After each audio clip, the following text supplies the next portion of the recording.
So we are now recording, and this will be shared later with everyone on the online course. And hopefully now you can see my screen. Can you see my screen? Okay, excellent. Right. So thanks for your patience, everyone. So welcome to this live Q&A, which is right at the end of the research writing in the sciences course. There's been several thousand people who have joined the course, and it's good to see many of you logging in today. I see the numbers just going above 80 participants now who have joined the course. That's brilliant. So this is going to be a live question and answer session. We have at least 4 or 5, maybe even 6 facilitators from the course who are joining us today, who are here to answer your questions, any outstanding things that you would like to know about that we've covered during the course. And also, if you have any technical questions, my colleague Ravi is here to answer those in the chat. So some really quick housekeeping for this session. You can use the chat box at any time to ask any questions, which we will pick up on as we go through the session. Particularly if you have any technical questions, please do put them in the chat, and Ravi will be there to answer any queries you've got about course completion, certificates, any technical issues accessing any elements of the course. Otherwise, please do keep muted unless we ask you to contribute live. If so, please do raise your hand and we will make way for you to talk. But otherwise, we will periodically mute everybody, just like it's happening now. So we may have to press the mute button at certain points if there's any background noise. Ravi, I don't know if you're able to see if you could deal to party. Okay, I think they've got excellent. and also we will share the recording of this session afterwards to everybody who couldn't make it, or if you have any network issues and want to catch up later, we will put the clip on YouTube and we'll share it afterwards. So I'll stop sharing now. Really quick introduction to the facilitators that we've got in the call today. First of all, to say that I'm Andy Nobes. I'm the project manager of AuthorAID, and I'm here just to kind of try and coordinate the session. I'm also joined by Ravi. Would you like to do a really quick introduction, Ravi? Hi, everyone. My name is Ravi Murugesan. I have been largely behind the scenes during this course. Yeah, so I'm familiar with the course, with how it works and the course settings. So I'm here to especially help out with any technical questions. Brilliant, thank you, Ravi. So quick introduction to the facilitators. Richard, would you like to go first? Yeah, sure, Andy. Hello, everyone. Good evening from Sydney, Australia.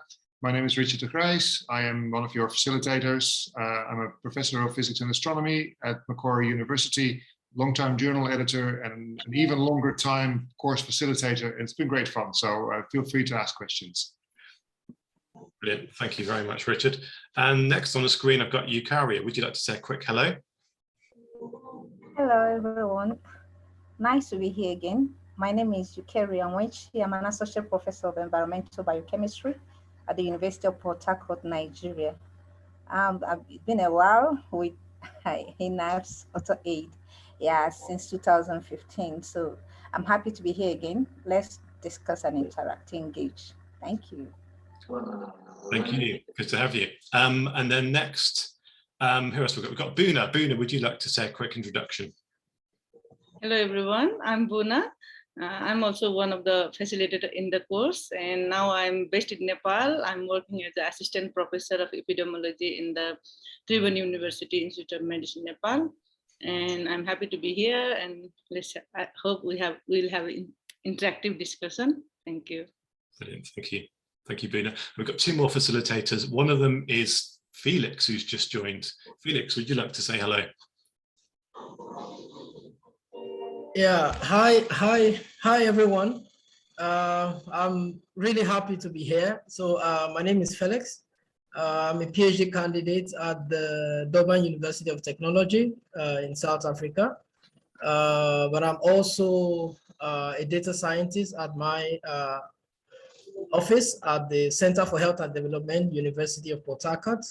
So I am looking forward to data related questions, and I hope we will all be able to address your queries. Thank you. Thank you, Felix. And then finally, we've got, I think we've still got here, Mariamawit Jonathan. Are you there? Yes, I am. Hello. Can you hear me, Andy? Yes, we can hear and see you. All right. Good afternoon, everyone. I'm Mariamawit from Addis Ababa University. I am a pharmacognosist. I work as an associate professor at my department, and I do research work and a lot of student advising on thesis writing. So if I can answer any of your questions regarding this, I'm here. I'm glad to join. Brilliant. Thank you. Thank you for joining us. Right, so those are all of our facilitators. And for the rest of you, I see that you're already introducing yourself in the chat, so that's great, and continue that. And so now we are open to questions about anything you would like to ask about the topics we've covered on the course in research writing, publishing in a journal, research ethics, publication ethics, anything you'd like to ask. So if you'd like to put up your hand or put your question in the chat box, please do go ahead. If there aren't any questions to start with, I'm just going to ask the facilitators to share their useful hints and tips from the course. So, but let's just give a quick moment for anybody to see if they'd like to ask a question to get us started.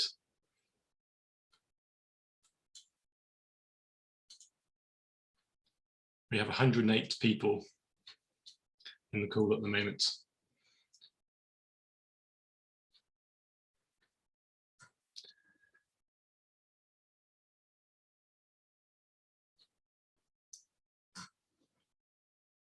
Okay, so there are no hands coming up at the moment.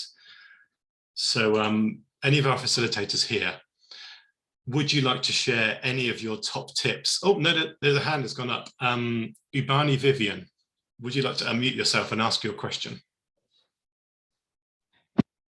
Hi, thank you so much for the opportunities and for the experiences I actually got throughout the program. That helped me a lot in implementing some projects. So basically, I'm going to be asking a few questions on peer review. Okay. I learned that there are single blind peer review, double blind peer reviews, and then open peer reviews. So I would like to know how that is actually carried out, because you know, when you're talking about the open aspect of that, you know each other's identity, you know the author, and then you also know the reviewer's identity. But on the other side, you neither know the author and then the reviewer. So in some exceptions, can you choose who your reviewer could be? Can you write to choose or to select a reviewer to review your paper, or you just randomly carried out by, you know, any assigned reviewer, you know, for the publication? Okay, that's a good question. Did you have another question? I think you said that you were going to ask a couple of questions about peer review, or was that your main question? Yes, that's the first one. And and then talking about also the editorial roles. Yeah. You know, like for journal editors who are concerned with the quality of the contents in the paper, and you have the editor-in-chief and the academic editor, scientific editor, and then senior editor and the rest. So how many publication is required from you to become an editor?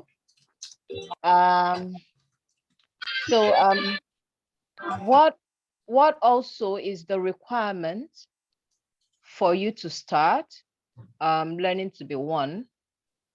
And then does also the number of your publications affect your visibility aspect when it comes to academic qualifications or promotions and all of that? I really want to understand how that works so I can start off early. Okay. Thank you. Okay, thank you. Two good questions, or maybe 2 or 3 good questions about peer review. Boona and Richard, would you like to respond to either or both of those? As you have your hands up. Boona was first. Boona, why don't you talk about peer review? Yeah, that's what exactly I was thinking. So editorial question, I think Richard can answer better. So regarding the peer review, as you said, like, yeah, there would be the open or the single blind or double blind. So it depends on the journal's policy. Usually, you know, like if they are open journal, when they send the reviewer, they have the questions like whether you would like to accept that policy or not.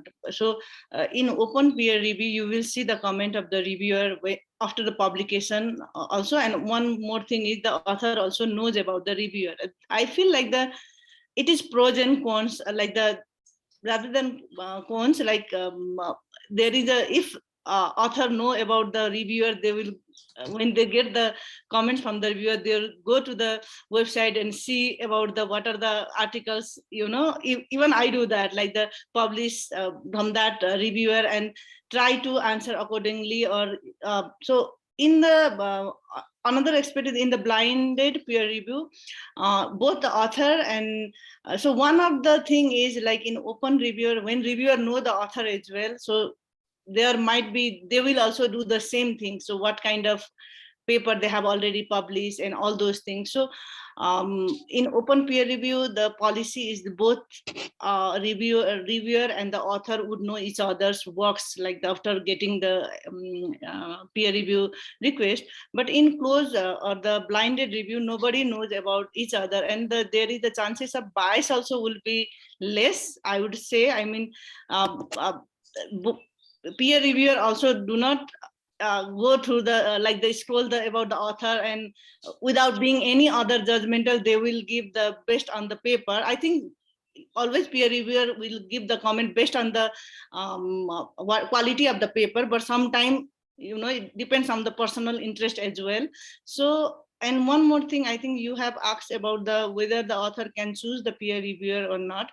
So in some of the journal, when you submit the article, they have the policy, you can suggest the name of the peer reviewer of your field, which it would not be conflict of interest with those suggested peer reviewer, but the decision of the choosing the peer reviewer would be solely depend on the editor.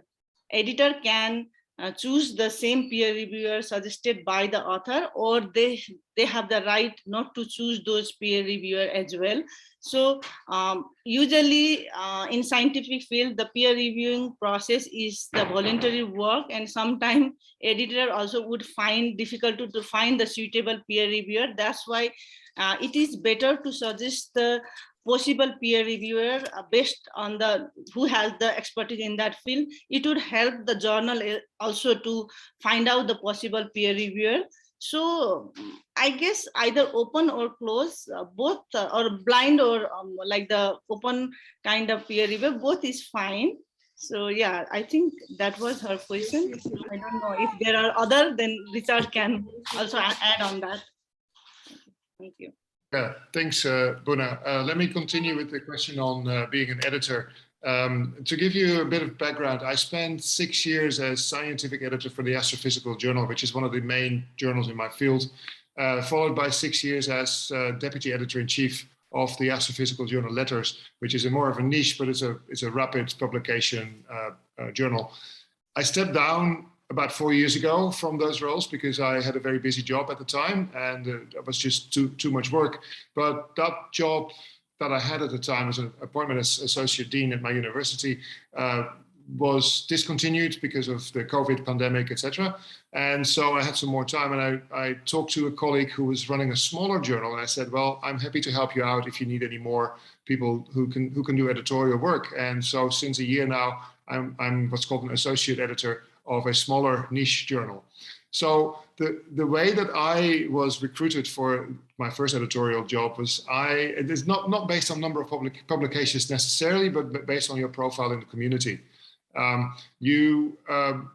The editorial board and the editor-in-chief need to have heard of you, and they need to be convinced that the science that you publish is of good quality, and therefore that you can judge other science that's submitted for publication in their journal as well. So it's a matter of publishing, it's a matter of getting grants, it's a matter of going out there to conferences and presenting your work, and networking, because you know, you need to let people know that you're interested in a role like that, because many people are not.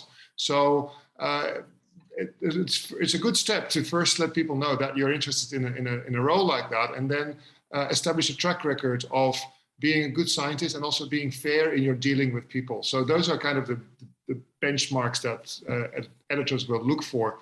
There are not always openings on editorial boards, depending on how large they are, of course. So you may have to wait a little while, but keep that contact, the networking warm. One thing I should mention, you may have read the blog post I published recently on the AuthorAID website on how to identify predatory journals and conferences, etc. The team of AuthorAID stewards, of which Buna and myself are two, we are collecting any and all predatory emails that we received this calendar year from the 1st of January until the 31st of December. As of today, we have about 1,860 emails collected already. So there's a lot happening. Quite a few of those are calling for membership of editorial boards, and you have to send them your CV, etc. That's not how editors are recruited. So if you get an email like that out of the blue, it's most likely predatory. And why would they want to do that? Well, if you're a decent scientist, they may want to put your name on their masthead so that their predatory journal might get a veneer of respectability. So you lend your name to a predatory journal. So my recommendation is do not go for that. Do the networking and talk to editorial board members that you know, to see if there are opportunities that way, because that way, first of all, they know you, and secondly, you will probably find an editorial role that's much more closely related to your expertise than by simply responding to one of those random emails. I hope that helps. Thank you. Yeah, in addition to what Richie has said, on the second question, it would be good to think of building your reputation as an expert and turning in your reviews promptly. If you do reviews for good journals, you should be dependable. The editor-in-chief wants to see that you're dependable, you turn in reviews, and you're very articulate. So when they see quality reviews, they remember good reviews. Editor-in-chiefs always, even when you're busy, when they assign you a job to review, maybe give you a month or 2 weeks or stuff like that. When you come meet it and they remember you give good reviews, they want to extend time if you want to make sure they have the input from you. So I think a lot of expertise grown in that field, attending and being very active at conferences and winning grants and doing stuff in your professional society. It can be your local society. You can help volunteer to look at documents. I think that can help build yourself. Thank you. Thank you, Yukari, as well, for adding to that. I know we have some hands up from some of the participants, but would any of our other facilitators like to mention about peer review? If not, we'll go straight to the next question.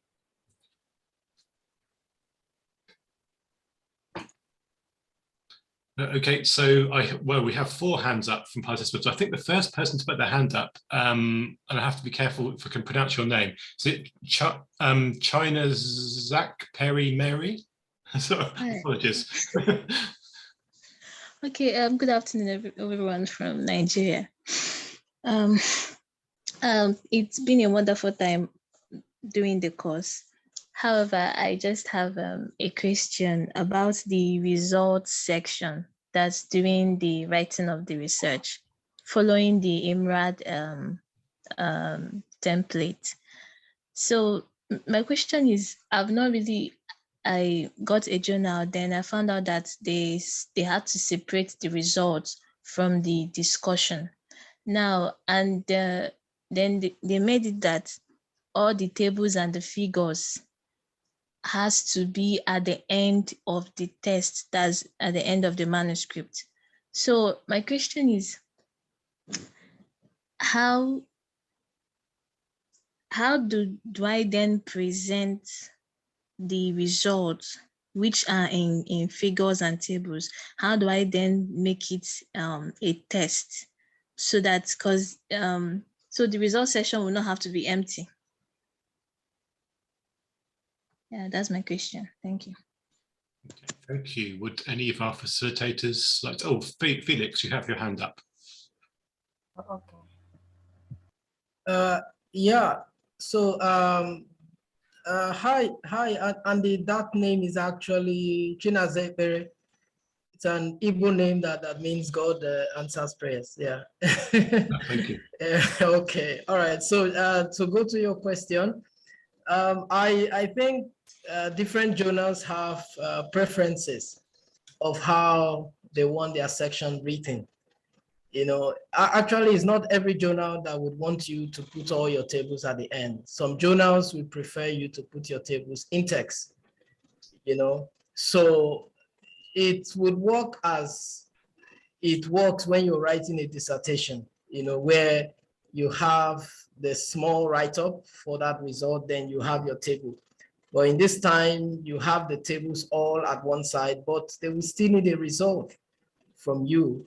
So I'm feeling what you're asking is, how do you interpret the table? It's primarily telling us what the results are in terms of what the outcome of those tables are. For example, if you have like the gender aspect of the table and you probably have 70% of your respondents being female and maybe 30% being male, then in that sort of table, your result will basically be like either most, you know, in your study finding or in this present study, most of your participants or your respondents or your study recruits are majorly females, and you put the percentage, and if fewer number are males, then you put the percentage.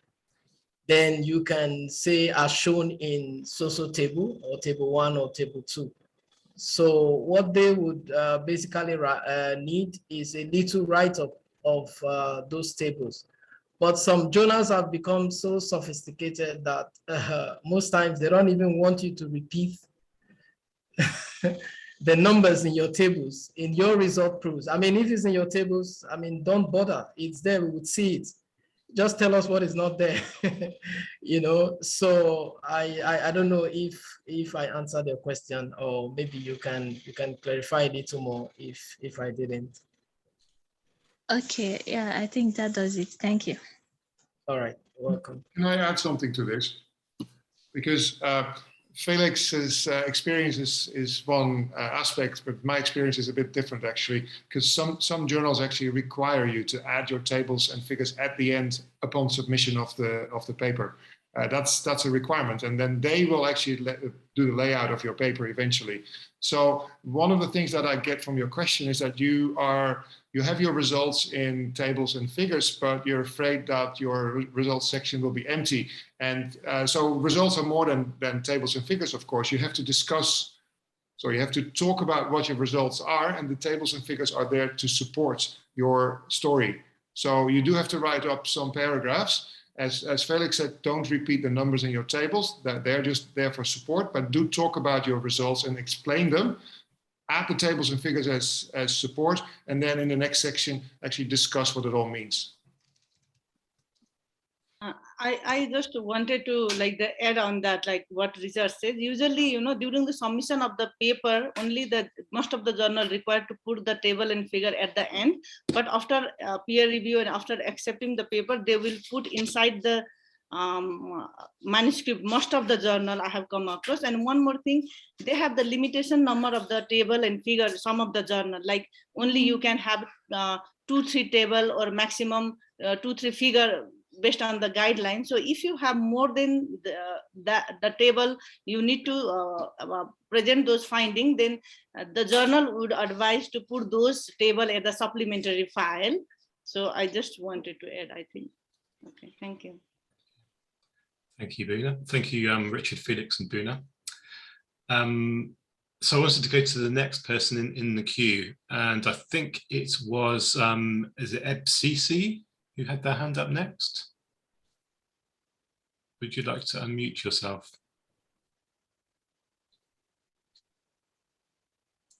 Hello? Hello, hello. Yeah, that's Ibrahim Cisse. My question is about the suggestion that can be made to the reviewers during the submission. So I understand you can, one can suggest to the auditor, the potential peer reviewer. But what else after that you can suggest to the auditor during submission? Do you understand my question? Yeah, let me start by answering that. Okay. So when I was an editor, occasionally we would, editor of a big journal, we would occasionally get suggestions from authors to engage certain peer reviewers. Clearly the authors know best who is active in their field. So in principle, that would be a good suggestion. But of course they will usually suggest people who are relatively positive with respect to their work. So if reviewers were suggested, I would not take it seriously if there were not at least 4 or 5 suggestions. If it was only 1 or 2, then I would not use them. If there were 4 or 5 and I had difficulties finding someone not in that list, I might use one of them. But so if there is a whole slew of them, then that's good. But if it's only 1 or 2, that's not very good. Other things you can suggest to editors is peer reviewers not to use, because there might be a professional or personal conflict of interest. And I have occasionally asked that certain editors don't edit my papers because I didn't trust their judgment. That is a bit extreme perhaps, but you can do that as well. Thank you so much. So one thing just I want to add based on my experience, it's not the suggestion, but as an author, you can, if your paper is getting delayed, or like if you have to, like the publish is fast, you can, because when I was doing my PhD, I usually write the editor because this is my PhD paper, it will affect the degree as well. So it would be better. I mean, you can't suggest or direct them, but you can request them to fast peer reviewing, but they will do according to journal policy, and sometimes they will hear the author's voice as well. Yeah, thanks. Thank you so much. Okay, thank you. So going to the next person in the list, and it's Ubani Vivian. Would you like to unmute yourself and ask your question? Well, have we already spoken to you? I think we've already. Yes. Oh, do you have another question? Yes, please. Well, it's been a really great, wonderful experience for me, and I've also, written a few articles, and then tried to submit one of my papers with one of the social sciences journal, and then they requested for my output, and one of the repositories also requested for the output, and then I was wondering if it's a major requirement to send in my output to that journal. Is it compulsory? Can I keep that back and just submit just the paper? And then another question will be, using the research identifier, I recently created an AuthorAID account, or CID, which would also help in tracking my papers. And I want to know if it's going to be recognized with Google Scholars and other international indexing platforms, or does it have some limitations using the ORCID account? Thank you. Okay, thank you. So let me start by answering that, because I used to serve on the ORCID board of directors for a number of years. Yes. ORCID is an identifier, and you can make as much or as little public as you like. You can make it entirely private. You can make everything about your professional life public, which is what we recommend, of course, because that way you get most exposure. The ORCID links to Google Scholar, ORCID links to Scopus, and to all of the other Science Direct, etc., and all of the other databases. So there's all this cross-fertilization. ORCID is it tends to be adopted by most journals at the present time over some of the other identifiers, So it seems that this is the way forward, and it's a very easy way for people who are looking for you to find your output and your information. And you know, these days it's automatically populated by most journals. You don't actually have to do a lot of manual work to keep it up to date. I hope that answered at least part of your question. And one more thing, talking about the repositories, I also, I don't know how true that is. A couple of other researchers shared their ideas about, you know, not sharing your paper on the repositories because it's not safe, although it might give you visibility. You can actually publish that on non-archival page, which is some other journal and not repositories. So is that correct to just leave that out and just publish your main work in other journals without going the other way? I don't fully understand what you mean, but I would say you publish your work in a peer-reviewed journal. Once it's accepted, you should add it to a repository so that people can find it more easily. Maybe I misunderstood that. Yeah, so, yeah, go ahead. Yes, I think that's it. Thank you. Okay, thank you. So the next question from Priscilla, you are next in the list. Would you like to go ahead? Thank you so much. This is Priscilla from Zambia. I am from social sciences, and I must say I enjoy it. Thank you so much for this opportunity. Coming to my question, I did get interested on research ethics, particularly plagiarism of your own work. How does one deal with publishing a paper from their own thesis without plagiarizing? I hope my question is clear. Okay, thank you, Priscilla. Now we're back into one of our favorite questions on the course, which is how do I avoid self-plagiarism? So facilitators, would you like to have a go at answering this? Yes, I like to go on this, how to avoid self-plagiarism. Oftentimes we commit this because we think it's my work. How can I plagiarize myself? If you are careful as a writer, so you should look at the content you push out there and what is left, what aspect of this work hasn't gone out, and citing yourself properly as you would cite other people's work would be necessary. And when you write originally, because if you don't copy, if you don't lift the work you've written before, it's very unlikely that if I sit down on my table and get my pen to write on a paper, it will be difficult to bring down same sentence as I put in the other one. If I'm sure these are the results I have extracted and I've discussed in a pre-published work, and I have other sets of results that are linked to the work, I want to write on them, it will not be easy to write the same way as the other one. So try to be original, try to think as author who wants to make an input in the scientific field. Focus on the new data and write originally, allow it to flow. You will be writing differently. So when you must extract from the published paper, make sure you cite. So it's not about just paraphrasing and doing all of that. Try to write originally, get into a comfortable place where you write, and then let it flow as your pen is on your paper. Write originally and it will flow. You cannot plagiarize yourself if you write originally, because it's laziness that makes us try to copy some paragraphs and just dump them, whether they flowing from the previous paragraphs or not. We do not care. We just want to be fast and get a second paper or third paper from the work.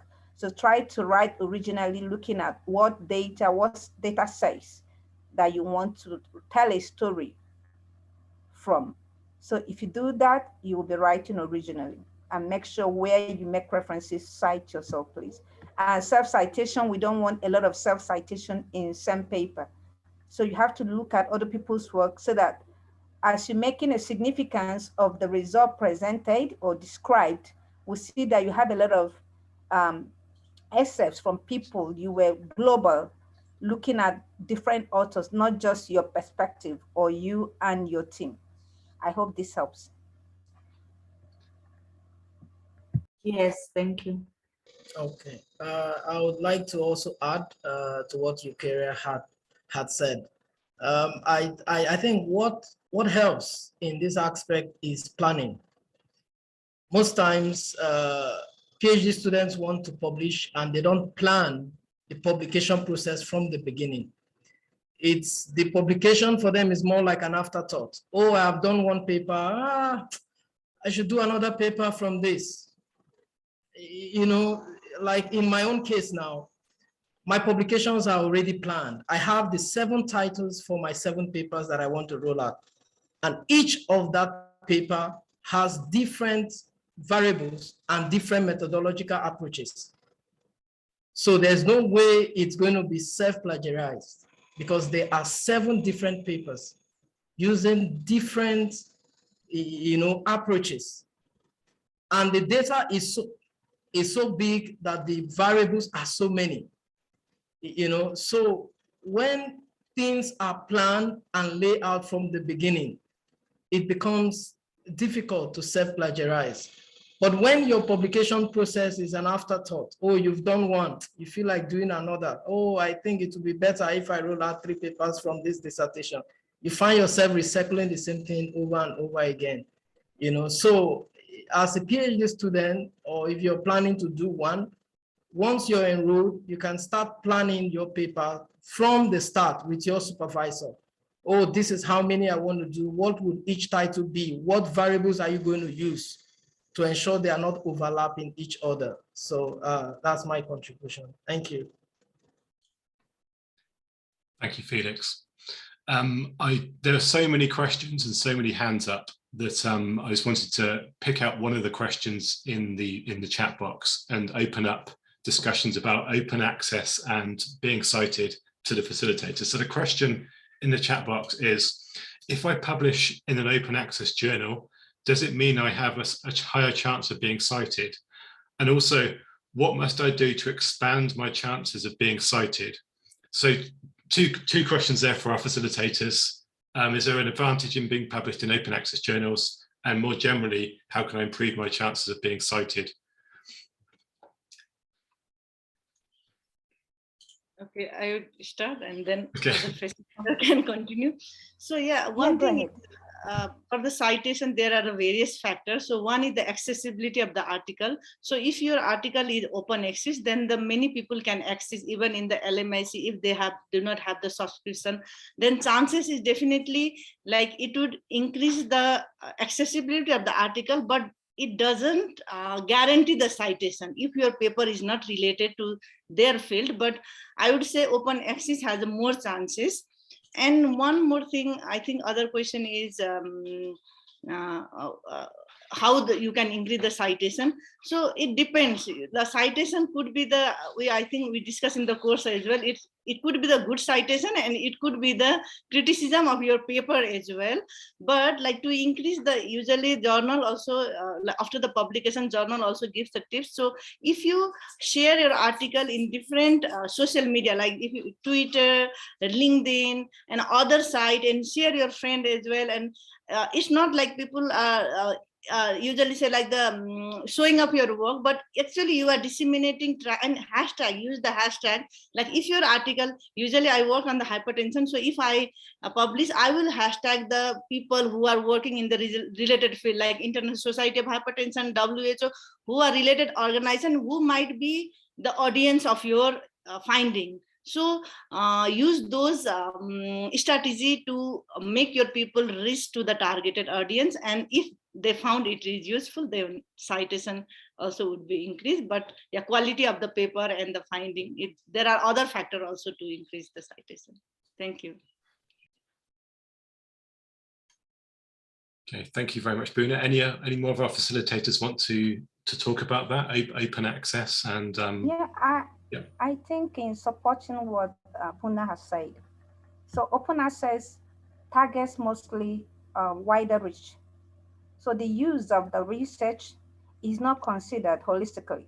There are some researchers said there is a direct relationship between open access, publication, and citation, but we have a lot of researchers that are providing answers in a different way.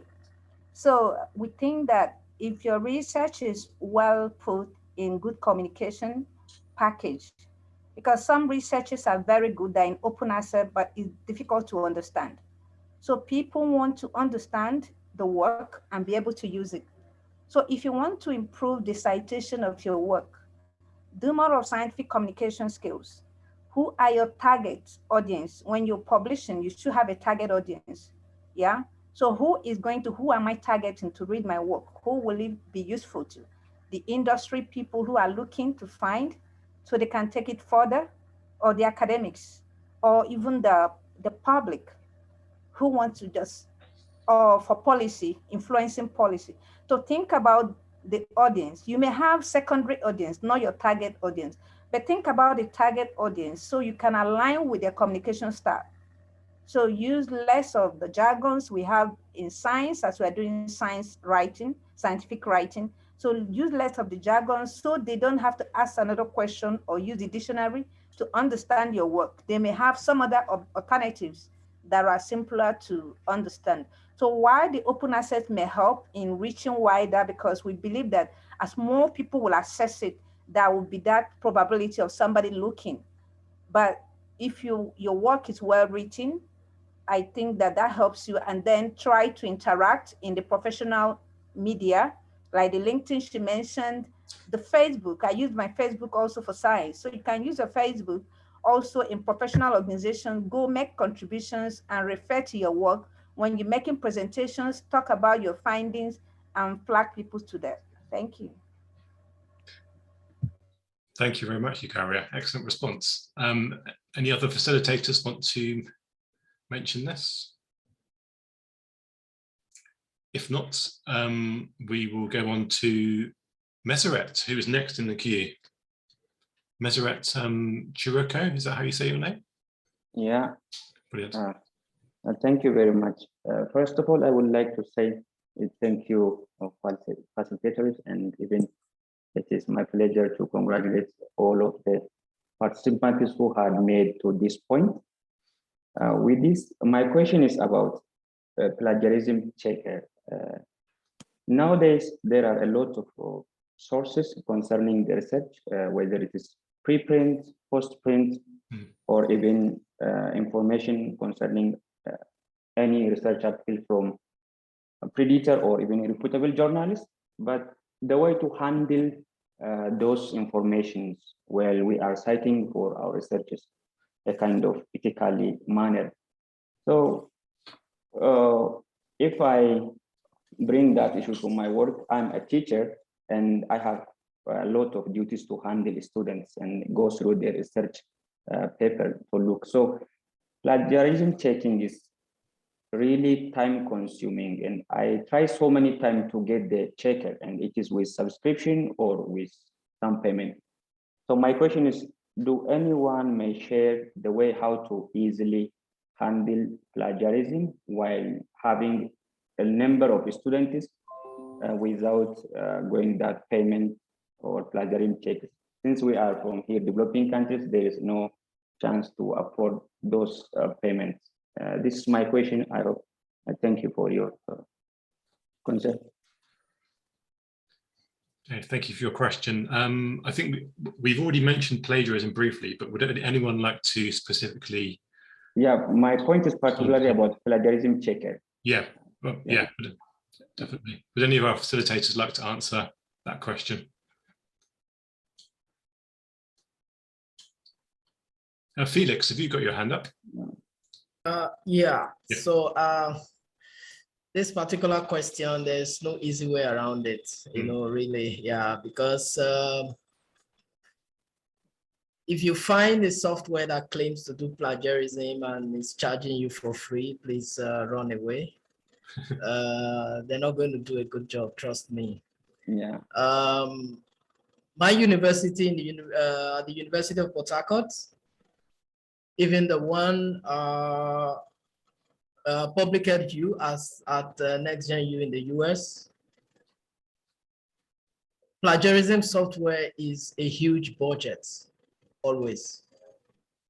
You know, so your institution, that's why I said there's no easy way around this. You know, your institution will have to be committed to investing that money in signing up to a plagiarism. It can be anything, it can be the one that is cheaper and the rest, but it has to be something credible, you know, because as an individual, it will not be easy for you affording those softwares because they are really not cheap.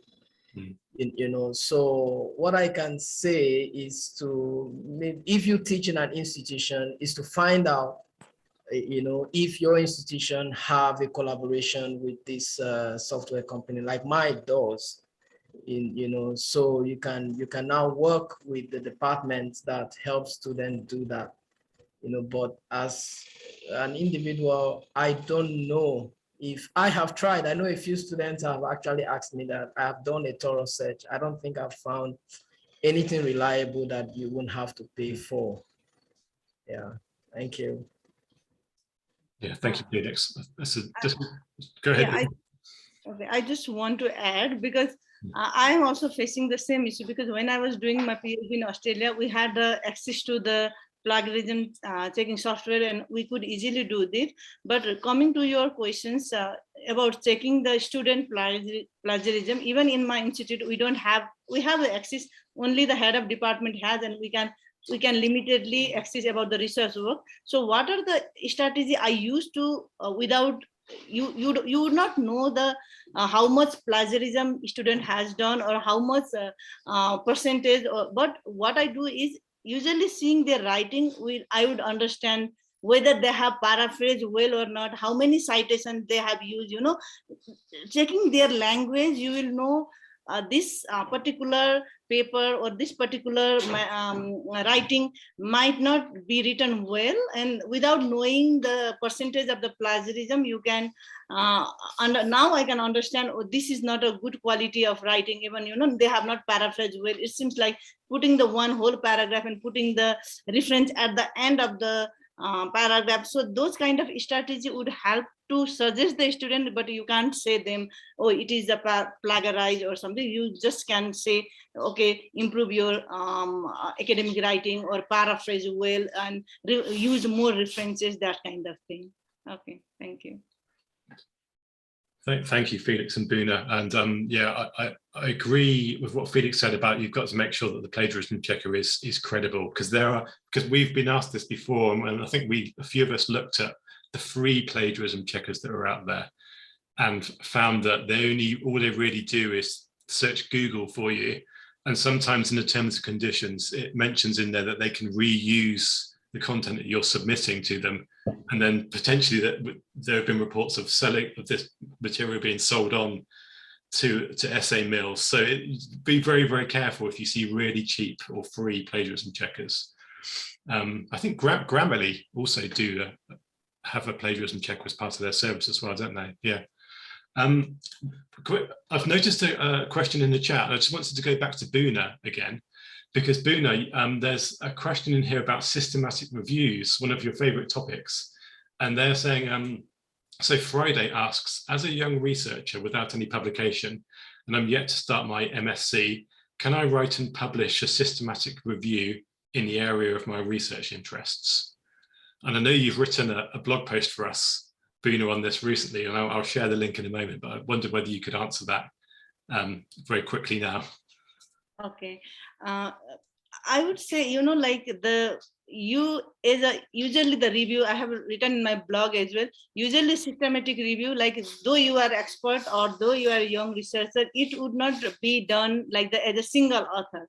So if you are a young researcher, that even I'm doing with my student starting, though they are leading, but you have to make a team. Like if you are a student, you have to find some supervisor who are expert in that, or some friend, and collaborate with them and go to the online site. There are many free tutorials about doing the systematic review process, and make a team and learn the process, and have one member who can supervise your process, so with that process, like the develop the protocol, revise it, and then you can do it. But I would not say you would be you can do solely, like without having expert of that related field in your research team, without any supervision as a student. I would not think it is possible as well, and it would not be usually for doing the systematic review, the expert argument or expert opinion is also needed for the conclusion, and the finding from the systematic review is considered at the higher level of evidence. So for that, you should have some experience on that field. But I would not discourage you as you cannot do it. Of course you can do it, but you should have some experience, also some expert in your research team. Thank you. Thank you, Boona. I've just posted a link to your blog post on this, which goes into that in more detail. So it sounds like you say in your blog post, you say it's not a piece of cake writing systematic reviews, but don't be discouraged. Yeah. We're running out of time. There's so many people with hands up. Oh, sorry. Sorry. Yeah. So let me add to what Boona had said. Please, if you intend to do a systematic review and you are in an institution, maybe in Africa, like me,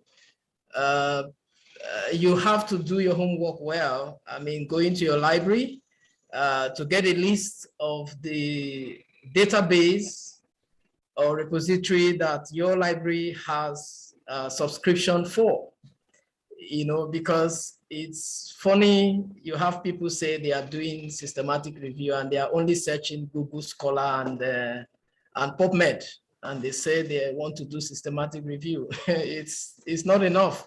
You won't blame them. It's just because that is what they have access to.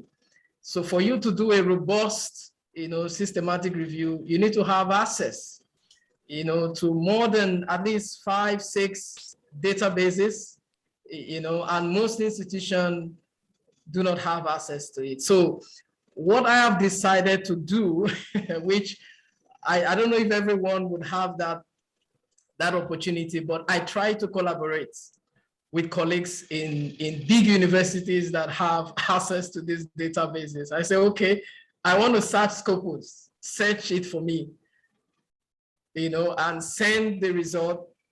Then I would get someone that we can do the filtering. So the point I'm making is, if you intend to do systematic review, then you would have to collaborate.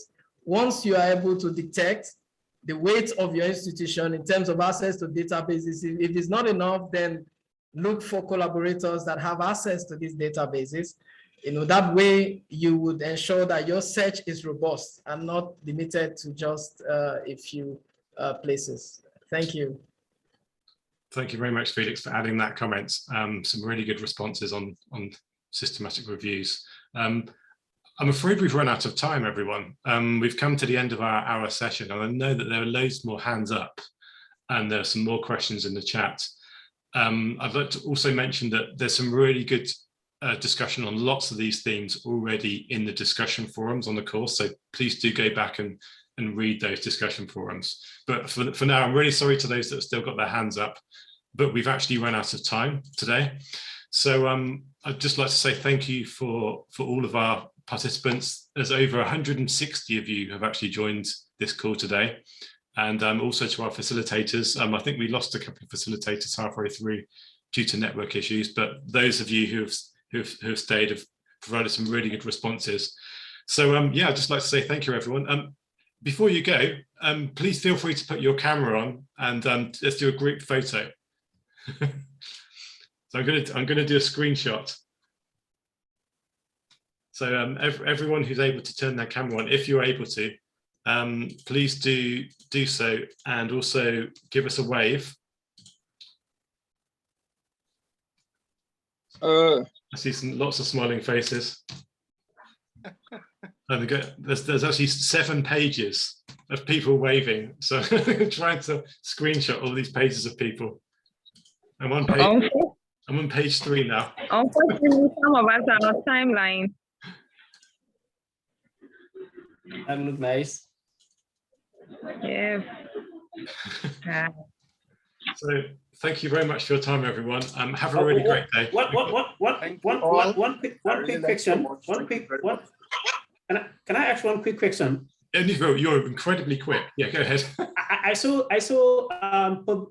proposal writing course. When is it starting? Yes, we have 2 more courses this year. We have a social science course, which is starting in July, and we have a research writing and proposal writing course, which is starting in September. So go to the AuthorAID website. Again, they're free and open to everyone. So go to the AuthorAID website and you'll see the dates for those. And look forward to seeing you all again on those courses. Yeah. Okay. Have a good day, everyone. Yeah, thank you. Bye, everyone. Thank you, everyone. Thank you. Bye, everyone. Everyone. Thank you.